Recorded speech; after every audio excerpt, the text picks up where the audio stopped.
In naval warfare, distance keeps you alive. The farther you are from enemy weapons, the better your chances. Yet during a critical Caribbean operation, the United States Navy did something that looked insane. They ordered the USS Iwo Jima, carrying over 4,500 sailors and Marines, to cross that line and hold position just 80 nautical miles from a hostile shore.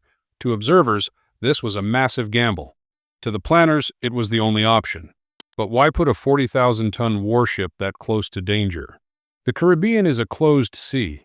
Unlike the vast Pacific, where fleets can maneuver for hundreds of miles in any direction, the Caribbean compresses operational space into something far more dangerous. Distances between islands are measured in dozens of miles. Deep, navigable channels are narrow and contested. Shallow waters restrict the movement of deep-draft vessels at every turn. This is not a theater built for open ocean fleet maneuvers. It is a domain of immediate proximity, where threats emerge in minutes and response windows collapse to hours instead of days. The missions here reflect this brutal reality: rapid crisis response, non-combatant evacuations, limited force projection, direct support to ground operations. Every single one of these tasks demands operating in the littorals, the contested zone where the ocean meets the land. Now here's where it gets interesting. A supercarrier, built for deep-water dominance across thousands of miles of open ocean, loses its advantages the moment it enters these waters. Its massive size becomes a liability instead of an asset. Its need for standoff distance becomes a fatal flaw. The Caribbean itself acts as a filter, selecting only the platforms designed for its unique challenges. But what ship is actually engineered for this specific kind of fight? The USS Iwo Jima carries the classification of amphibious assault ship, but that label does not capture what she really is. She is more accurately described as a mobile operational base. Her design integrates 4 critical capabilities onto one hull: aviation, amphibious lift, command and control, full-spectrum medical support. She is not a collection of separate systems bolted together.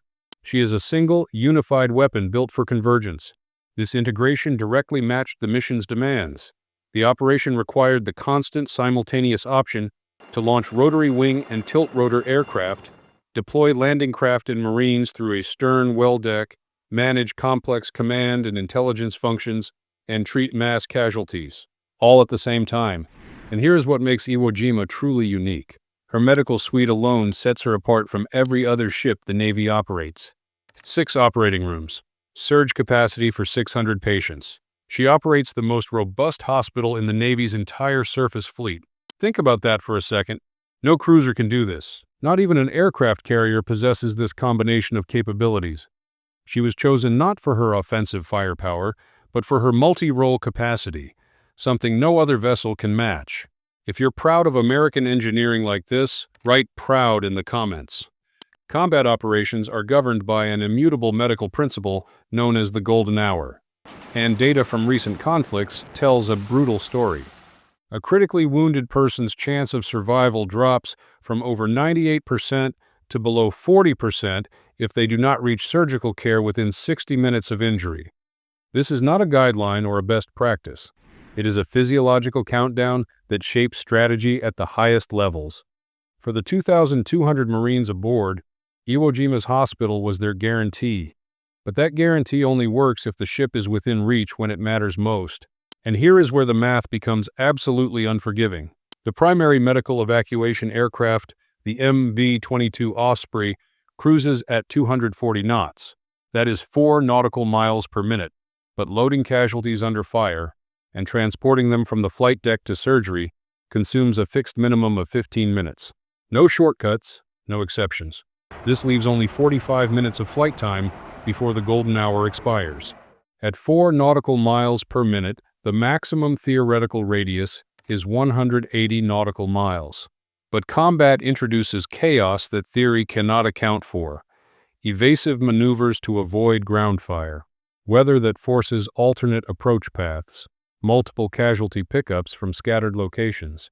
To preserve the golden hour under real-world conditions, the safe operating distance collapses to approximately 80 nautical miles.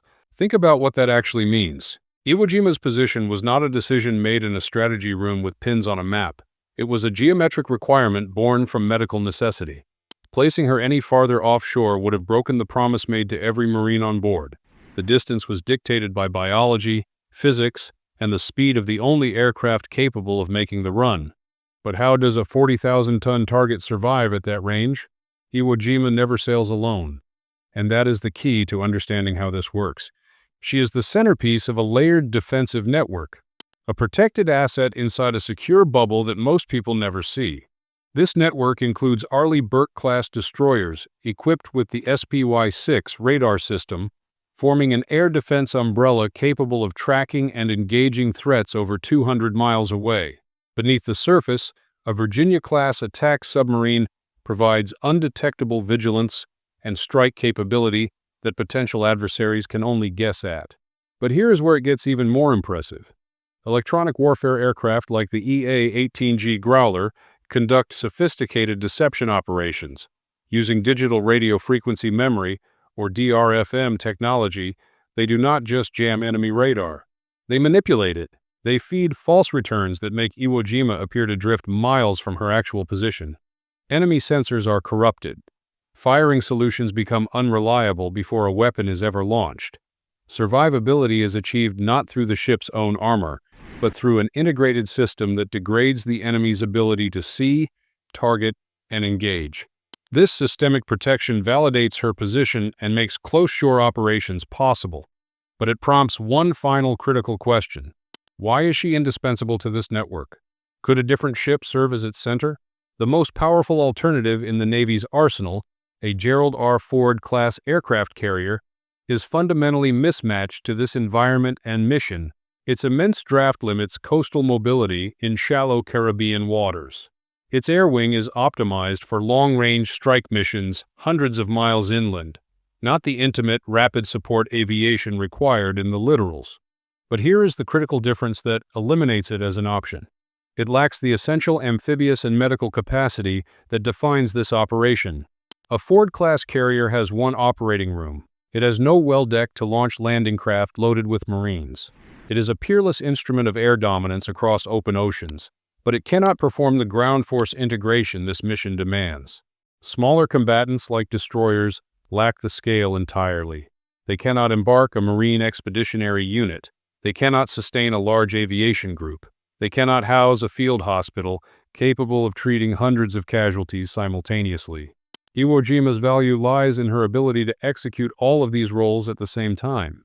She can conduct flight operations on her 844-foot deck, direct the entire mission from her command center, treat casualties in her 6 operating room hospital, and launch an amphibious assault from her 266-foot well deck, all simultaneously, all within 80 nautical miles of the objective. Her presence inside the threat envelope is not a weakness. It is the enabling condition that makes the mission possible. No other vessel in the fleet can do this. The platform was not selected from a list of options. It was the only solution to a fixed set of requirements, with no substitute. The next time you see the USS Iwo Jima on deployment, remember what she represents. Not just 40,000 tons of steel, but a promise kept to every Marine who crosses that line. Her crew operates in waters where most ships will not go, carrying capabilities no other vessel can match.